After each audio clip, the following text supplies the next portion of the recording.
안녕하세요. 2016 카오스 가을 정기 강연에 오신 여러분 진심으로 환영합니다. 오늘 강연 진행을 맡은 이은영입니다. 반갑습니다.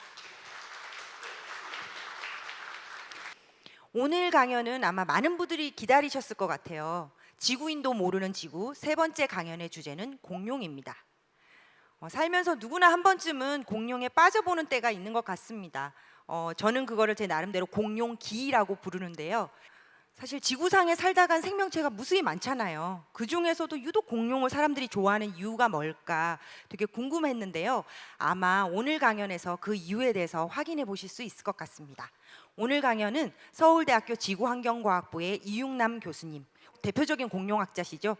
이육남 교수님께서 공룡에 대한 모든 것을 들려주실 예정입니다. 정말 너무너무 기대가 되는데요. 그럼 본격적으로 오늘 강연을 시작해 보도록 하겠습니다. 우리나라 최초의 공룡학자 그리고 많은 지구과학자들의 존경을 한몸에 받고 계신 서울대학교 지구환경과학부의 이육남 교수님을 이 자리에 모셔보겠습니다. 큰 박수로 맞이해 주세요.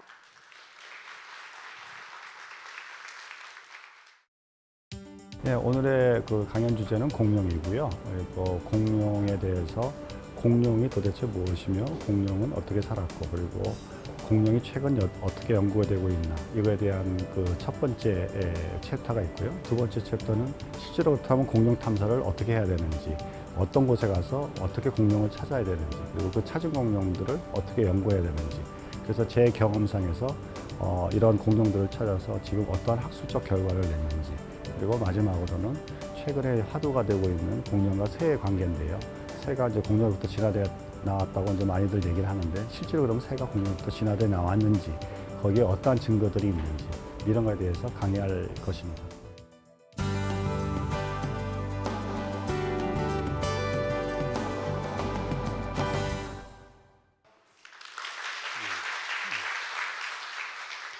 공룡은 이제 중생대에 살았습니다. 그래서 이번 시간에는 이제 중생대로 한번 돌아가 볼까 합니다.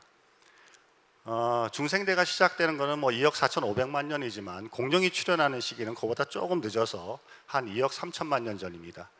그래서 2억 2천만 년 전의 지도인데요. 보다시피 오늘날 대륙과는 굉장히 많이 틀립니다. 모든 대륙이 하나로 뭉쳐져 있죠. 이 대륙을 우리가 판지아 혹은 뭐 판게라고 얘기를 합니다. 그런데 이제 공룡이라고 하는 것은 그러면 도대체 어떤 동물이었냐? 공룡이 어떤 동물인지는 사실 굉장히 궁금해했었죠. 그런데 1923년에 미국 자연사박물관 팀이 몽골 고비 사막에서 공룡알 둥지를 처음으로 발견을 하게 됩니다. 그래서 공룡이 알을 낳는 파충류구나 라는 것이 처음으로 알려지게 되었죠. 사실 우리 공룡학자들은 공룡이라고 하는 것이 공룡은 뼈 화석으로만 발견이 되기 때문에 공룡 뼈에서 나는 여러 가지 특징들을 가지고 공룡을 정의하게 됩니다. 그래서 여기에 한 6가지의 특징들이 있는데 뭐 머리뼈가 줄어들고 또 앞발에 상박골 위에 어떤 근육이 붙는 근육이 발달했다던가 하는 것이 있는데 요 중에서 주의해서 보여야 될 것이 뭐냐 그러면 요 뒷다리 있는 부분들이 특징들이 공룡을 정의하는 특징들에 많이 사용이 된다는 것입니다.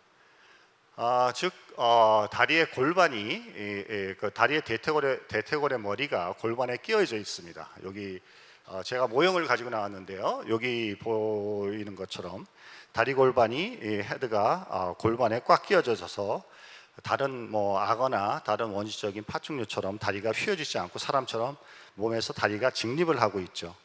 그리고 여기에 있는 다른 특징들도 다 이 무릎 관절이나 발목 관절이 굉장히 효과적으로 움직일 수 있는 그런 해부학적인 특징을 가지고 있습니다. 그래서 왜 공룡이 이런 특징을 가지고 있느냐를 이 그림을 보면 쉽게 이해가 되는데, 대부분 악어나 그 당시 살았던 원시적인 파충류의 그 발목 구조를 보게 되면은 발목이 꺾이는 라인이 이런 식으로 일자가 아니고 휘어져 있습니다. 그래서 우리가 이런 그룹들을 크루소타사이라고 그러고, 반면에 공룡이 속한 그룹, 이런 그룹들은 이 그룹과 달리 발목 관절이 일자로 움직입니다. 그러니까 일자로 발목이 꺾이게 되어 있는 거죠. 그러니까 효과적으로 발목 관절이 움직인다는 거죠. 악어 같은 경우는 다리가 휘어져 있기 때문에 앞으로 진행하려면 발목을 이렇게 돌려야 됩니다. 그러니까 굉장히 비효과적인 그런 보행을 할 수밖에 없는 구조인 거죠. 반면에 공룡들은 아까도 말씀드렸듯이 다리가 몸에서 뻗어 있고 발목 관절도 앞뒤로 움직이는 힌지 구조로 되어 있기 때문에 자기 몸무게를 잘 질탱을 할 수 있습니다. 그래서 이처럼 막 50톤이 나가는 이런 거대한 공룡으로 자라날 수 있었던 거죠. 공룡은 육상동물입니다. 그래서 익룡이나 수장룡은 공룡이 아니고요. 그런데 우리가 여기서 관심을 가져야 될 거는 뭐냐 그러면 왜 공룡이 출현하자마자 공룡들은 이렇게 번성을 했을까라는 겁니다.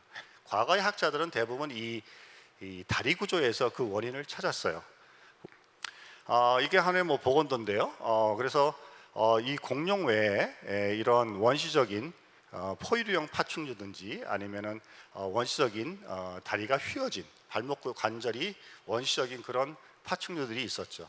그런데 공룡들은 다리가 직립이었기 때문에 굉장히 빨리 뛸 수 있었고, 그리고 빨리 뛴다는 건 굉장히 생존에 유리한 조건이죠.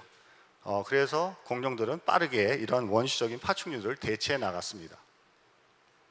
그래서 화석 기록을 보게 되면은 우리가 원시적인 파충류도 그룹이 트라이아스기 말에 멸종이 되는 것을 볼 수 있죠. 그냥 공룡 그룹은 이때 서서히 나타나기 시작하지만 바로 이 시기를 넘어서는 굉장히 주된 그런 생태계의 주 구성원으로 자리를 잡게 됩니다. 그거는 아까도 말씀드렸듯이 굉장히 잘 발달된 그런 다리 구조에 있는 거죠. 그런데 우리가 최근에 나온 연구 결과를 보면 또 다른 흥미로운 제안이 있는데 그건 뭐냐 그러면은 그 당시 환경이 공룡이 번성할 수 있게 만들었다는 겁니다. 그건 뭐냐 그러면 여기 그래프를 보게 되면은 산소 농도가 우리가 고생대하고 중생대하고 커다란 대 사이에 대멸종이 있었죠. 그 멸종 시기에 산소 농도가 확 떨어지게 됩니다. 그래서 사실 중생대가 시작되던 트라이아스 기기에는 오늘날 산소 농도의 한 반 정도밖에 안 됩니다. 그러니까 산소가 굉장히 부족했던 시기였죠. 그러니까 산소가 부족하면은 어떻게 생명이 살기 힘들죠, 그렇죠? 그런데 공룡들은 이걸 어떻게 극복했냐 그러면은 뼛속에 기낭을 발달시켰습니다. 기낭 그러면 여러분 새야만 가지고 있는 특징이라고 알고 계실 텐데, 새 같은 경우에는 몸속에 기낭이 있어 뼛속에 기낭이 있어서 계속 숨을 우리는 한번 들여 마시고 한번 내쉬어야 되지만 새들은 계속 펌프질을 하면서 숨을 들여 마실 수 있죠. 그와 마찬가지로 공룡들도 뼛속에 이렇게 빈 공간들이 있습니다. 그러니까 여기 이 그림에서 보시면은 새인 두루미의 척추하고 그리고 마중가사우루스라고 하는 공룡의 등뼈를 비교를 해보면 굉장히 유사하죠. 뼛속에 구멍이 굉장히 많아요. 이거는 이제 CT의 단면이고요. 그러니까 이런 얘기는 뭐냐 그러면은 공룡들이 처음 출현하면서 그 당시 환경이 공룡이 살기 다른 생물들은 살기 어려웠던 그런 산소가 적은 그런 환경에서도 굉장히 잘 살 수 있는 그런 신체적인 구조를 가졌다는 거죠. 이 얘기는 나중에 어떤 얘기랑 연결이 되면 나중에 이제 공룡으로부터 새가 진화되거든요. 거기에 대한 밑받침이 이미 공룡들에게는 있었다는 겁니다. 그래서 지금까지 그렇다면 공룡들은 몇 종이나 발견이 되었을까요? 지금까지 한 1000종 정도가 발견이 됐습니다. 그래서 굉장히 다양한 그룹들로 진화를 했는데 공룡은 1억 6천만 년 동안이나 지구의 주된 주인으로 살았습니다. 우리 호모사피엔스가 한 지금 20만 년이죠. 그러니까 우리 인류의 역사하고는 비교가 안 될 정도로 지구상에 굉장히 성공적으로 살았던 동물이죠.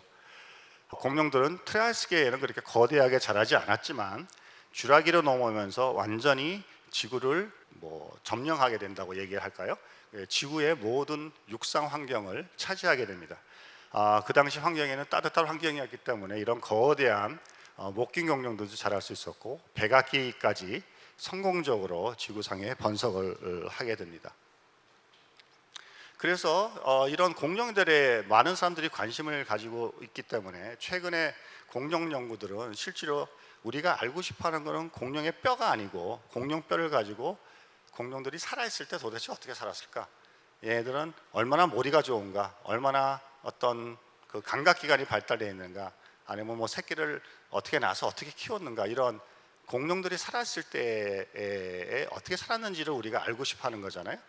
그래서 최근 연구를 통해서 이러한 것들을 알아내려고 하는 노력들이 많이 진행이 되고 있습니다.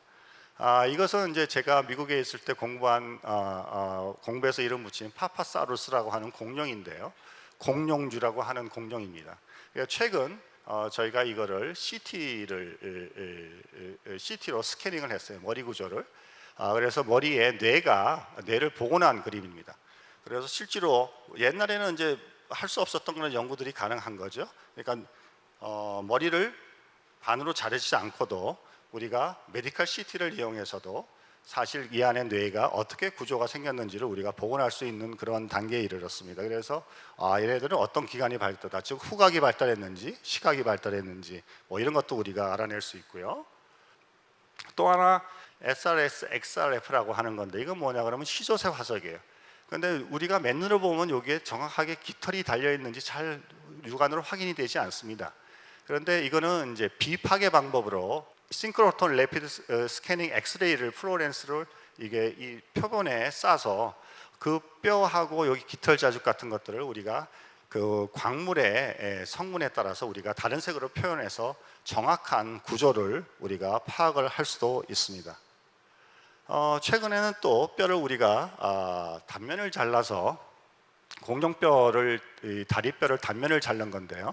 거기 보게 되면은 이런 식으로 나무의 나이테처럼 이렇게 레그라고 하는 나이테가 있습니다. 그래서 이 공룡이 도대체 몇 살에 죽었는지 이런 것까지가 우리가 알아낼 수 있고요. 또 이 성장의 속도를 알아낼 수 있죠. 그래서 이 성장 속도의 속도를 보게 되면 이런 거대한 육식 티렉스 같은 경우에는 청년기에 굉장히 무지하게 빠르게 성장했다는 것을 우리가 알아내기도 합니다. 그래서 이런 식으로 공룡 연구가 지금도 진행되고 있고 굉장히 많이 연구가 돼 왔는데, 그렇다면 이런 공룡을 연구하기 위해서는 어떻게 해야 될까요? 일단 공룡을 찾아야 되지 않겠습니까? 공룡이 있어야지 어떤 공룡 연구를 하게 될 텐데, 그래서 공룡 탐사를 어떻게 하는지에 대해서 제가 잠깐 말씀을 드리겠습니다. 이거는 제가 2006년부터 2011년까지 몽골 고비 사막에서 5년 동안 공룡 탐사를 수행을 했습니다. 왜 몽골이냐? 몽골이라는 나라는 우리나라보다도 한 7배나 큰 나라지만 인구가 지금 300만도 되지 않아요. 굉장히 작은 나라지만 넓은 지역이, 특히 고비 사막 지역에서는 뭐 유목민밖에 살지 않죠. 유목민도 거의 없죠. 미국 자연사박물관 팀이 1923년에 이곳에서 공룡 화석을 찾게 됩니다. 이 사람은 로이 체프만 앤드루스인데 이 탐사대를 이끈 탐사대장인데, 여러분 잘 아시는 인디아나 존스의 그 모델이 되었던 사람입니다. 이 사람은 그 당시에 낙타 150마리를 끌고 고비 사막으로 들어갔어요. 이게 낙타떼인데요. 이곳에서 아까도 말씀드린 공룡알도 찾고 프로토세라톱스, 오비랩터, 벨로시랩터 이런 공룡들을 처음으로 찾게 됩니다. 사실 이 사람이 원래 목적으로 했던 거는 인류의 기원을 찾는 거였었어요. 인류 화석을. 그 대신 백악기층에서 다양한 공룡 화석을 찾았죠. 그리고 이 사람이 놀란 건 뭐냐 그러면 북미 대륙에서 이미 알려진 트리케라톱스와 아주 똑같이 생긴 그런 프로토세라톱스라고 하는 공룡을 찾았다는 거죠. 그래서 공룡들의 기원이 북미에 있는 공룡들의 기원이 아시아에 있구나, 뭐 이런 것들을 알게 되었던 거죠. 그 다음에 또 대규모 탐사가 이루어진 것이 폴란드 탐사였습니다. 폴란드 탐사는 1964년에서 71년까지 이루어졌는데, 이 탐사대를 이끈 거는 흥미롭게도 4명의 걸출한 여과학자들이었습니다. 그래서 이 4명의 여과학자들이 기존에 발견되지 않은 새로운 공룡들을 몽골에서 발견을 했어요. 그래서 타조 공룡이라고 하는 갤리마이무스나 이거는 이제 중생대에 살았던 포유류입니다. 여기가 사람의 집게 손가락이거든요. 그러니까 중생대의 포유류가 얼마나 작은지를 아마 실감이 나실 거예요. 이런 머리뼈를 수백 개를 찾았고요. 그다음에 가장 잘 알려진 그런 화석이 파이팅 다이노소라고 해서 그 벨로시랩터하고 프로토세라톱스가 싸우다가 그대로 모래폭풍에 갇혀서 죽은 그런 화석도 있습니다. 그리고 이 사람들이 찾은 게 그 데이노케루스의 앞발인데 이 앞발 길이만 2.4m가 되는 이런 거대한 공룡을 찾았죠. 그래서 이 앞발만 찾았기 때문에 이 공룡의 실체에 대해서는 우리가 지금까지 알려진 바가 없었습니다. 근데 그 얘기는 다음에 제가 해드리고요. 그래서 몽골이라는 나라가 사실 저 같은 공룡학자면은 공룡을 연구하고 싶은 사람이라면 누구나 가고 싶은 그런 곳입니다. 근데 저는 이제 1996년에 처음 몽골 탐사를 갔었는데 딱 10년이 걸려서 저한테 기회가 왔어요. 그래서 그 프로젝트가 이제 코리아 몽골리아 인터내셔널 다이너소 프로젝트인데요. 한 5년간 수행이 됐습니다. 그래서 몽골 정부하고 몽골 고생물센터하고 같이 협약을 맺어서 지난 5년간 탐사를 했고 지금까지도 고비 탐사를 하고 있습니다. 로이 체프만 앤드루스가 1920년대 공룡 탐사를 하던 시절이나 그리고 제가 2006년에 탐사를 하던 때나 거의 변한 게 없어요. 그래서 사막이라는 곳이니까요. 먹을 거, 탐사할 장비며 그리고 물, 당연히 여관이 없으니까요. 그다음에 차를 운행하기 위한 휘발유 모든 것들을 싣고 가야 됩니다. 그런데 몽골 우란바타에서 이 고비 사막까지 가는데 보통 한 3박 4일이 걸려요. 그러니까 우리 생각으로 가면 잘 이해가 안 되지만 몽골이라는 나라 우란바타만 딱 벗어나면 아스팔트 도로가 없습니다. 도로가 없어요. 초원이거든요. 그러니까 이정표도 없고 그래서 가는데 굉장히 시간이 오래 걸립니다. 그래서 한 3박 4일 우리가 밤새 달려서 도착하면 이런 것이 나옵니다. 여러분 이제 사막 그러면은 이렇게 사라 사막처럼 이제 샌드둔이 있는 그런 사막만 생각하실지 모르겠지만 이런 락 사막도 있어요.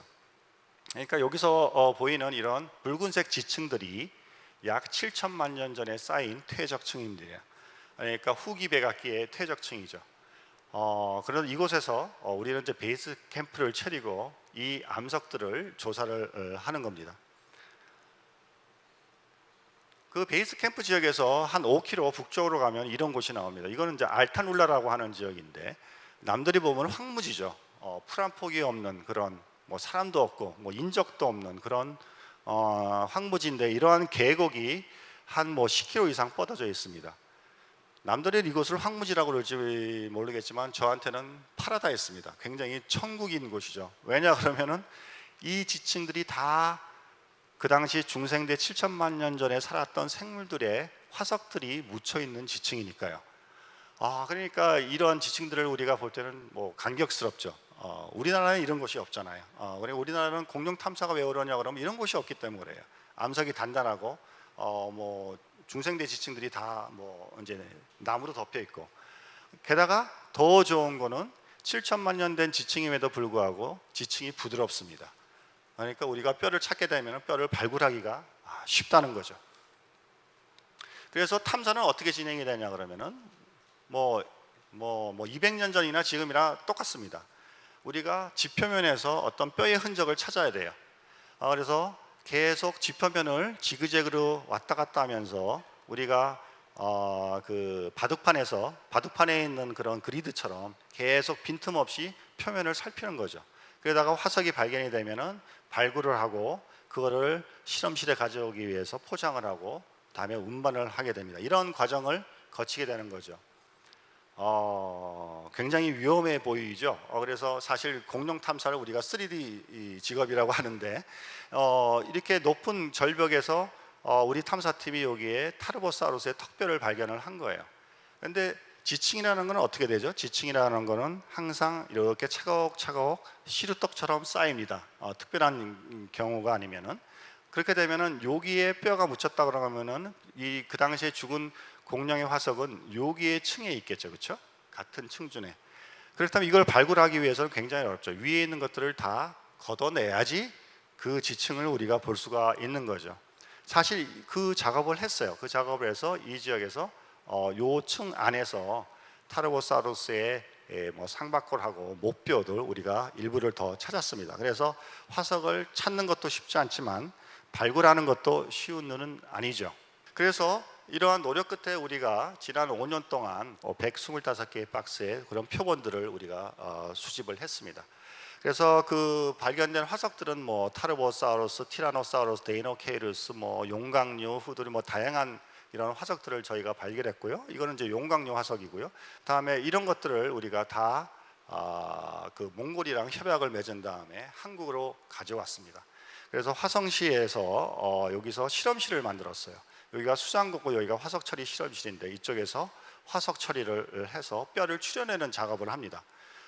우리가 공룡 화석을 연구하기 위해서는 일단 뼈를 추려내야죠. 암석 속에 있는 상태로는 연구가 안 되니까 뼈를 추려내고 난 다음에 그것들을 우리가 나중에 연구하기 위해서 또 3D 스캐닝을 다 합니다. 그래서 지난 탐사가 끝나고 지난 한 5년 동안 화석 처리하는데 또 한 3년이 걸렸고요.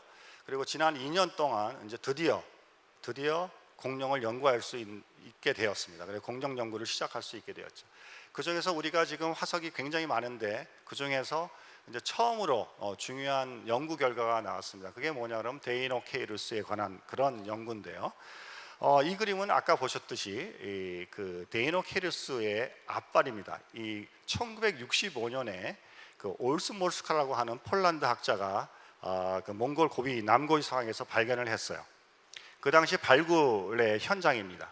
그런데 유감스럽게도 이 어깨뼈하고 앞발밖에 없었죠. 그래서 65년에 발견됐지만 1970년에 데이노케이루스, 그러니까 굉장히 무서운 손이라는 그런 학명을 가진 그런 공룡의 이름을 붙이게 됐어요. 이분은요. 근데 이분은 이제 안타깝게도 몇 년 전에 돌아가셨지만, 그래서 지난 반세기 동안 이 데이노케이루스에 대해서 알려진 바가 없었어요. 그래서 많은 사람들이 추측했죠. 이게 도대체 티라노사우루스가 앞발 길이가 1m인데 얘는 앞발 길이가 2.6m면 도대체 얘는 얼마나 큰 공룡인가, 뭐 이런 상상도 하게 되고 굉장히 여러 가지 추측들이 많았었습니다. 그런데 저희 팀이 2009년에 드디어 반세기 만에 50년 만에 이 화석을 찾았어요. 그래서 여기는 이제 그 원래 화석이 발견된 곳보다 한 50km 떨어진 곳이었습니다. 그런데 유감스럽게도 이 화석지는 이미 도굴꾼들이 파헤쳐진 상태였었어요. 그래서 도굴꾼들이 머리뼈하고 다음에 발뼈를 떼어가고 나머지 몸뼈는 무겁고 하니까 그냥 버리고 간 거예요. 그런데 이 사람들은 이 화석이 얼마나 중요한지 이 도굴꾼들은 그 가치를 몰랐죠. 그런데 저희가 이 화석지를 조사하면서 제가 드디어 이 아까 데이노케이루스가 65년에 발견된 거랑 똑같은 어깨뼈에 하고 앞발뼈를 찾았습니다. 그래서 이게 데이노케이루스의 뼈구나라는 것을 확신을 하게 됐죠. 그리고 이 앞발뼈는 아까 65년에 발견된 것보다도 더 컸어요. 그래서 모두들 뭐 흥분을 했습니다.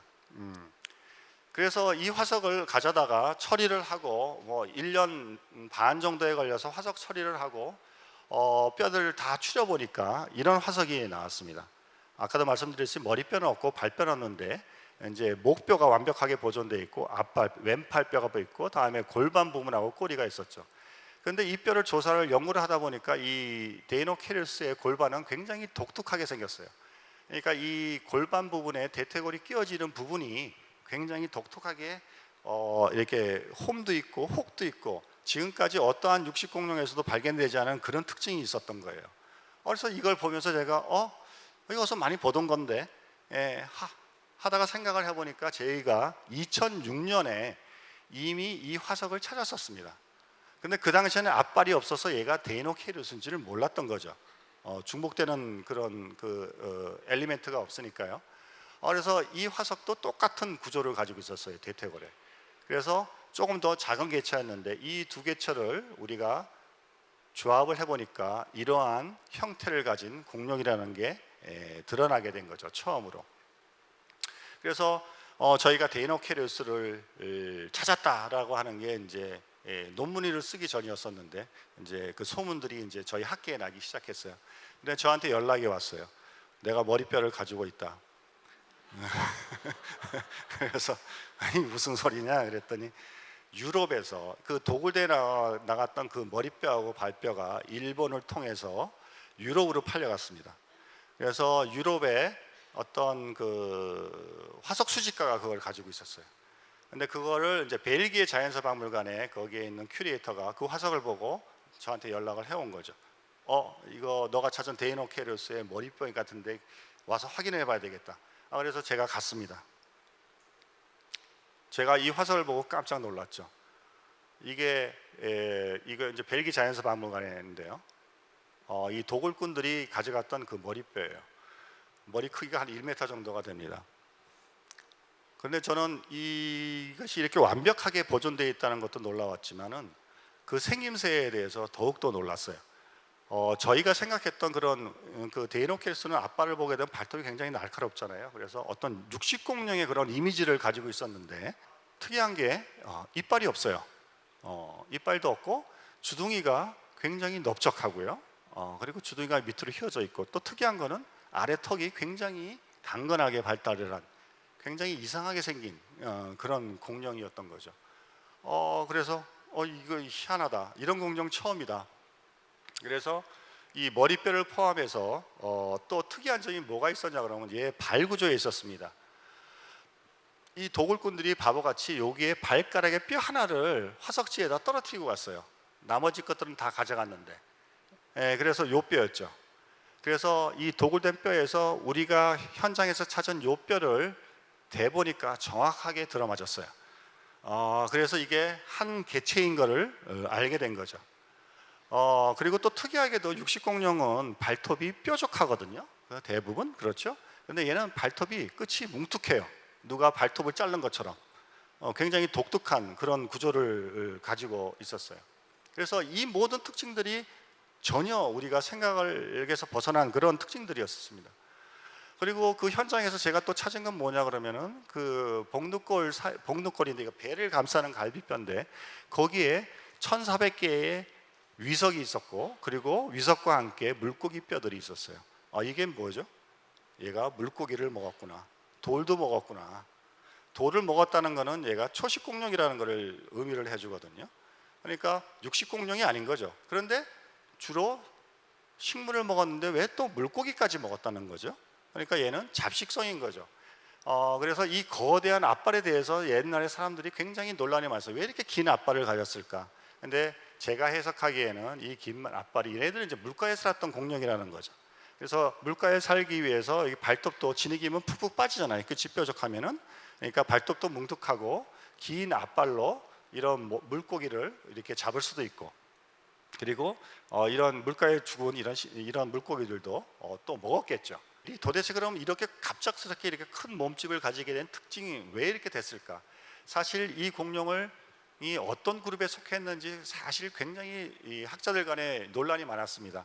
그런데 이제 머리부터 꼬리끝까지 거의 완전한 형태에 대해서 우리가 알게 됨에 따라서 이 공룡이 정확히 어떤 그룹의 공룡인지를 알 수 있게 됐죠. 근데 주로 이제 이 공룡이 속한 공룡 그룹은 특이하게도 이 타조 공룡 그룹이었었어요.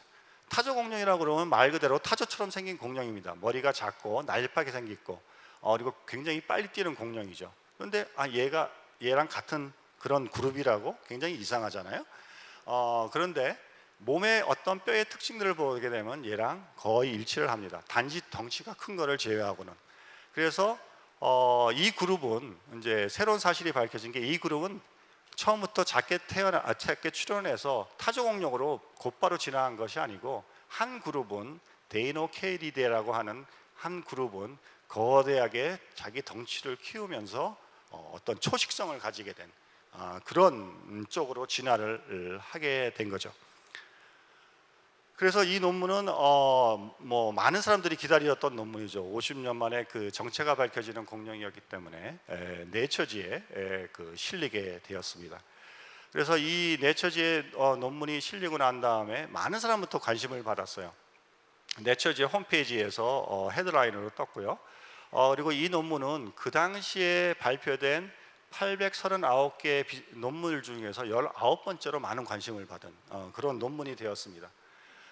그리고 많은 공룡학자들이 어떤 축하의 메시지와 함께 이런 메시지도 보냈는데 이 스티브 브루셋이라고 하는 사람은 지금 굉장히 유명한 공룡학자인데 이 사람은 이런 말을 했어요. Nothing shocked with me dinosaur anymore. 그러니까 이보다도 더 특이한 공룡을 앞으로는 더 볼 것 같지 않다라는 멘트를 했고, 달라 젤레니스키라고 하는 그런 학자는 내 어렸을 때 꿈이 사라졌다. 내가 어렸을 때 공룡을 좋아하게 된 이유가 이 데이노케리우스의 커다란 앞발을 보면서 저 공룡에 대해서 상상을 하는 거였었는데 그 꿈이 없어져 버렸다. 뭐 이런 얘기를 했죠. 그래서 그 공룡에 대해서 우리가 이거는 이제 복원도고요. 그리고 우리가 그 CG 만드는 사람들과 같이 작업을 해서 만들어낸 복원도입니다. 이 공룡의 특징은 바로 이 등에 난 굉장히 높은 긴 신경 배돌기에 있어요. 척추가 있어요. 굉장히 특이한 공룡이죠. 얼굴은 작고요. 그래서 이 특이한 이 긴 그 신경 배돌기가 도대체 어떤 역할을 하느냐? 저는 그렇게 해석을 하고 있습니다. 왜냐, 이 골반이 굉장히 위로 올라가 있고, 그리고 앞쪽 무게가 굉장히 앞발이 크고 하기 때문에 앞쪽 무게가 굉장히 무겁거든요. 그러니까 우리가 현수교의 다리처럼 이 높은 뉴럴 스파인들이 신경 배돌기가 앞에 있는 그런 몸무게를 당기는 그런 지지점 역할을 했다고 저는 생각을 하고 있습니다. 그래서 이 데이노케리우스에 대해서 말씀을 드렸고요. 다음에 요새 최근에 가장 화두가 되고 있는 공룡 연구에 있어서 화두가 되고 있는 것이 바로 이 내용입니다.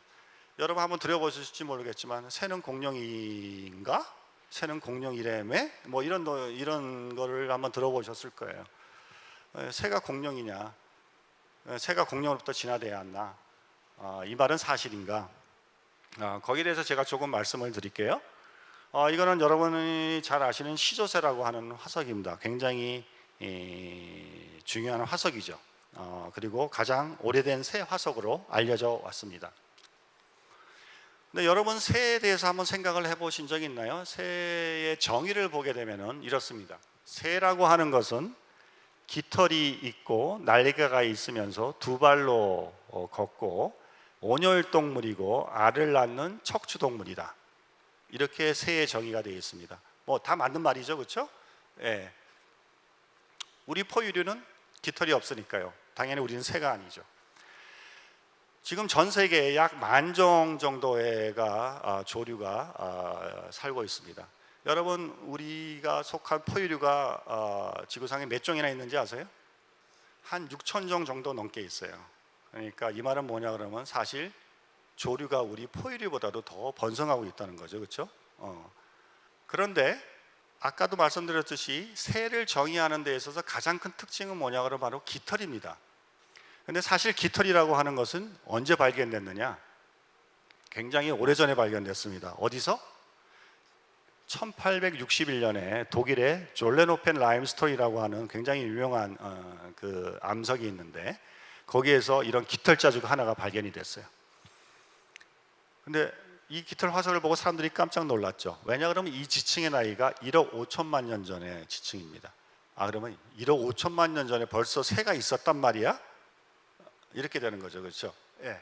그런데 이 깃털 화석을 보게 되면 현생 깃털 화석하고 똑같습니다. 기축이 있고 뭐 잔 깃털이 있고 뭐 이렇게, 그렇죠? 보시기에도 똑같죠? 예. 그래서 깃털이 있다는 거는 새 화석이 있겠구나. 그래서 바로 그 다음 해에 시저새가 발견이 됩니다. 이 같은 장소에서 졸레노펜 라임스톤에서. 그게 맨 먼저 발견된 거는 이제 런던 표본이라고 하는 시조새가 발견이 됐어요. 그래가지고 지금까지 9개체의 시조새 화석을 찾았습니다. 이게 그 9개체의 시조새 화석이고요. 그 중에서 가장 보존이 잘 된 것이 바로 베를린 표본이라고 하는 독일에 있는 이 화석입니다. 이걸 좀 확대해서 보죠. 이렇게 생겼어요.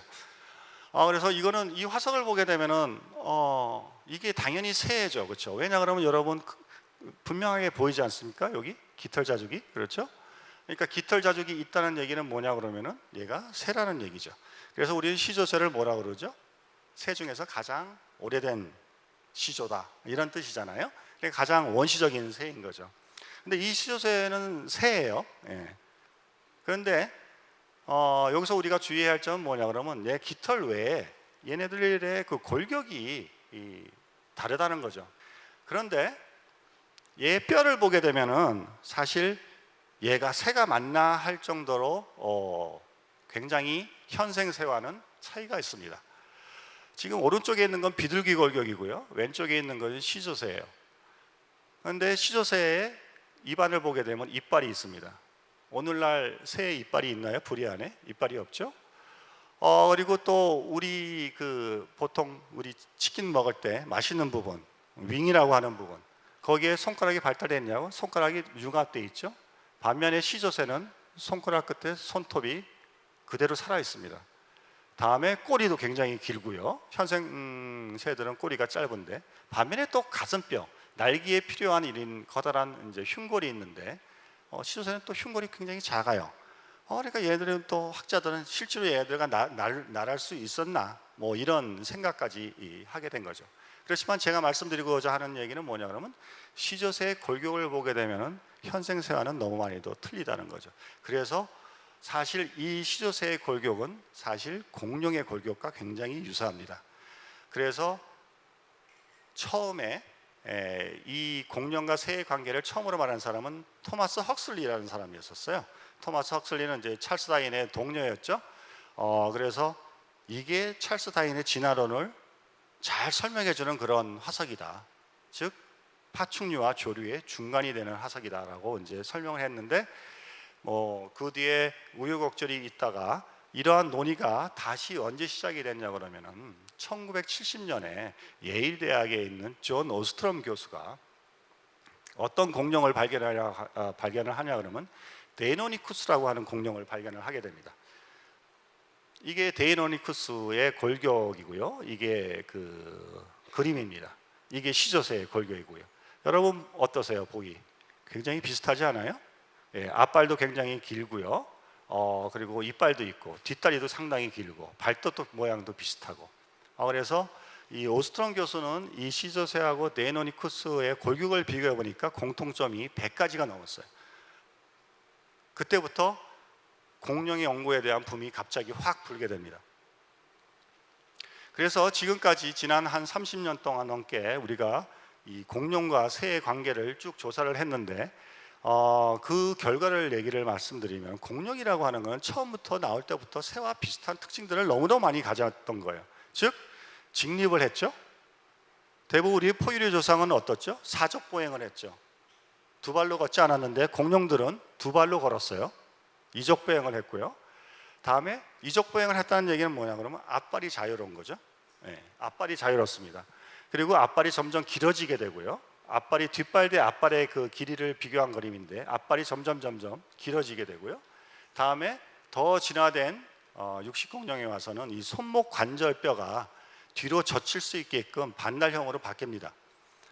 그러니까 새들처럼 이 손목을 뒤로 이렇게 해서 날개를 접을 수 있을 정도의 그런 해부학적 특징을 가지게 된 거죠. 그러니까 이러한 점점 이런 특징들이 이 공룡들이 진화된 공룡들에서 나타나고 있는 겁니다. 크기도 마찬가지예요. 맨 처음에 공룡들은 사람들은 다 무지하게 크다라고만 생각을 하시는데, 사실 큰 공룡보다도 작은 공룡들이 훨씬 많습니다. 그리고 진화된 공룡들로 갈수록 크기가 점점 줄어들어요. 그 얘기는 뭐냐 그러면, 새로 진화해서 하늘을 날 수 있을 정도의 크기 정도까지도 줄어들었다는 얘기는 거죠. 그러니까 하늘을 날 수 있는 준비가 돼 있다는 거죠. 그렇다면 이제 우리가 짚고 넘어가야 될 게 이제 한 가지가 있죠. 바로 깃털이죠. 깃털이, 그러면 새는 분명히 깃털이 있는데 공룡 깃털이 없지 않느냐. 그러면 깃털이 갑자기 새가 하늘을 날기 위해서 펑 하고 나왔을까? 그건 아니겠죠. 분명히 깃털에 전조가 있어야 되겠죠. 그 전조가 처음 어디서 발견했냐 그러면 중국에서 발견이 됐습니다. 중국의 여기에는 연영성이라고 하는 곳이죠. 여기서 1996년에 화석 하나가 발견됐는데, 이게 10cm 스케일이니까 그렇게 큰 그런 공룡은 아니에요. 그런데 놀랍게도 이 공룡에 여기 시커멓게 보이는 게 털 같은 게 보이죠, 그렇죠? 이게 확대한 사진인데, 처음으로 공룡에서도 이런 털 구조 같은 것들이 발견이 된 겁니다. 그러니까 이건 우리 포유의 털이 아니고요, 원시 필라멘트형의 그런 털이에요. 그래서 맨 처음에 학자들은 이게 털이냐 아니냐 말이 많았는데, 최근에 그 연구 결과에 의하면은 이 구조에서 필라멘트형의 이런 그런 깃털에서 그 멜라닌 소포체까지 찾아냈어요. 그래서 실제로 어떤 색깔을 가지고 있는지도 밝혀졌어요. 그 후로 이 지역에서 엄청나게 많은 깃털이 달린 공룡들이 쏟아져 나옵니다. 여기 보시는 것 같이 오니소소러스도 있고 프로토 아키오프테릭스도 있고 굉장히 많은 화석들이 이것도 공룡이에요. 어떻게 보면 닭같이 생겼지만 사실 이거는 공룡이에요. 그러니까 갑작스럽게 이 지역에서 엄청나게 좋은 화석들이 쏟아져 나오게 된 거죠. 더 놀라운 건 뭐냐 그러면 이런 공룡 새가 육식공룡도 진화되게 나왔기 때문에 육식공룡에서만 깃털이 있는 줄 알았더니 그게 아니라 최근에는 초식공룡에서도 이런 필라멘트형의 이런 털이 있고 더 원시적인 조반류 공룡에서도 이런 털들이 발견되기 시작했어요. 이 얘기는 뭐냐 그러면은 거의 모든 공룡들이 종류는 틀리지만 다양한 형태의 깃털이 있었다는 거죠. 이 얘기는 뭐냐 그러면 깃털이라는 게 처음에 날기 위해서 나온 게 아니라 자기 체온을 보호하거나 아니면 자기의 짝을 찾기 위해서 색을 보이거나 그런 용도로 먼저 출현을 한 거죠. 더 놀라운 것은 최근에 마이크로랩터라고 하는 그런 그 공룡이 발견됐는데 이게 마이크로랩터 공룡인데 이 공룡은 보통 새처럼 앞에만 깃털이 있는 게 아니고 뒷다리에도 깃털이 발견이 됐어요. 이거 도대체 이게 무슨 일이냐. 예. 굉장히 특이하잖아요. 그래서 이 화석은 굉장히 커다란 센세이션을 일으켰는데 왜냐 그러면 지금까지 도대체 새가 어떻게 날게 됐는지에 대한 중요한 정보를 제공합니다. 마이크로랩터의 그 뒷다리 깃털뿐만 아니고 안치오니스나 아키오테립스나 이런 원시 그런 그 조류에 있어서도 이 뒷다리의 깃털들이 아마 보이실 거예요. 이게 뭐냐 그러면 얘네들이 우리의 날다람쥐처럼 맨 처음에 하늘을 날게 되는 방법이 나무에 올라가서 활강을 하다가 이런 뒷다리 깃털이 이제 없어지고 긴 꼬리 깃털도 없어지고 이제 활공이 아닌 가슴뼈를 확장시켜서 강력한 날갯짓에 의해서 하늘을 날 수 있게 됐다는 것을 암시를 하고 있는 거죠. 그래서 새라고 하는 것은 지금 엄청나게 많은 아까 만종의 새가 있다고 그랬지만 사실 그 만종이라는 새의 기원을 따져보면 상당히 원시적인 그리고 이미 멸종한 새들이 굉장히 지금 많이 있다는 겁니다. 또 이 시시파티라고 하는 그런 오비랩터류의 공룡이 몽골에서 발견된 화석인데 보시다시피 둥지 위에 앉아 있는 화석이 발견이 됐어요. 이거는 공룡이라는 것이 옛날에 전형적인 악어라면은 알을 알도 보잖아요. 그런데 공룡이 자기 알을 돌봤다는 거죠. 이게 품었는지 어쨌는지 모르겠지만 아무튼 자기 둥지를 보호하려고 했던 것만은 분명한 사실인 거죠. 이거는 공룡이 악어보다는 새에 가깝다. 습성이 이런 것들을 보여주는 거죠. 그리고 메이롱이라고 하는 공룡 화석이 또 중국에서 발견했는데 이거는 잠자는 채로 이제 슬리핑 다이너소라고 그러는데 머리를 뒤쪽에 꼭 새들이 자기의 머리를 품고 이렇게 자듯이 이런 식으로 머리를 감고 화석이 된 화석이 있어요. 이거는 자기가 몸이 체온이 차가웠다 그러면은 악어처럼 냉혈 동물이었다 그러면은 이런 습성을 보이지 않겠죠. 그리고 이제 마지막 그 문제가 이거죠. 그렇다면 여러분 질문하실 거예요. 새는 온열 동물이잖아. 그러니까 우리가 병아리를 만져보면 따뜻하죠. 그래서 따뜻한 그런 항온 동물인데 공룡은 파충류 아니냐? 파충류는 그러면은 변온 동물이어야 되는데 그럼 얘네들의 공룡의 그러면 피는 따뜻했냐 차가웠냐 이런 질문을 하시겠죠. 최근 연구에 결과하면은 우리가 찬피 동물이냐 따뜻한 피 동물이냐보다는 우리가 이게 항온 동물이냐 변온 동물이라고 우리가 구분을 해야 되는데 사실 그거는 신진대사와 굉장히 밀접한 관계가 있습니다. 그래서 2014년에 우리가 사이언스에 대한 논문을 보게 되면은 공룡들은 중온 동물이었다고 생각을 해요. 그러니까 완전히 변온 동물도 아니고 완전히 항온 동물도 아닌 중온 동물로 포함이 되어 있는 거죠. 그래서 앞으로 공룡에 대한 이런 피지올로지나 생리학에 대해서는 더 많은 연구가 이루어져야 됩니다. 그러니까 그만큼 공룡이 연구할 게 많다는 거겠죠. 그래서 지금은 이제 공룡의 그 위치가 분류학적으로 애매하게 돼버렸어요. 옛날에 우리가 척추동물을 나눌 때 어류, 양서류, 파충류, 조류, 포유류 이렇게 5개를 나눴잖아요. 그런데 지금 조류라는 것이 이런 파충류나 포유류 같이 이렇게 어깨를 나란히 하는 그런 커다란 그룹이 아니라 지금 어디에 들어가 있죠? 공룡 밑으로 들어가 있잖아요. 그러니까 조류라는 것이 공룡 밑에 들어가 있기 때문에 그렇다면 조류는 파충류가 돼버리는 거죠. 그렇죠? 공룡은 파충류니까. 그래서 말이 안 되잖아요. 그래서 요새는 파충류 조류란 말을 쓰지 않고 조류하고 파충류를 합한 용어인 소롭시다라는 그런 용어를 씁니다. 그래서 이제 제 강의는 거의 다 끝났는데요. 이게 마지막 슬라이드입니다. 이게 캐나다의 그 터키 그러니까 농장이에요. 그런데 여러분들이 이걸 그 터키 떼가 아니고 공룡 떼로 보시면은 여러분들이 제 강의를 이해를 좀 하신 것이고, 만약에 그렇지 않으시다 그러면 제가 오늘 강연을 제가 잘 못한 것 같아요. 예, 아무튼 경청해 주셔서 감사합니다.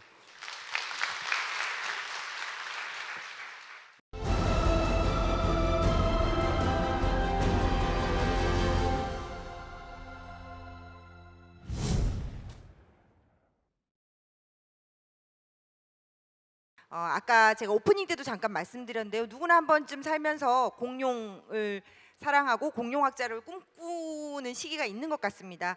오늘 강연을 들은 어린이들이나 청소년들이 그 꿈을 잃지 말고 이육남 교수님 뒤를 이어서 공룡학자로 자라나길 기대해 봅니다. 다음 강연은 우리가 발 딛고 살아가는 이 땅 한반도의 10억 년 전으로 시간여행을 떠나봅니다. 국내 지구과학계의 살아있는 역사시죠. 서울대학교 명예교수인 최덕군 교수님께서 강연을 해주실 예정입니다. 그럼 이것으로 오늘 강연을 모두 마치겠습니다. 감사합니다.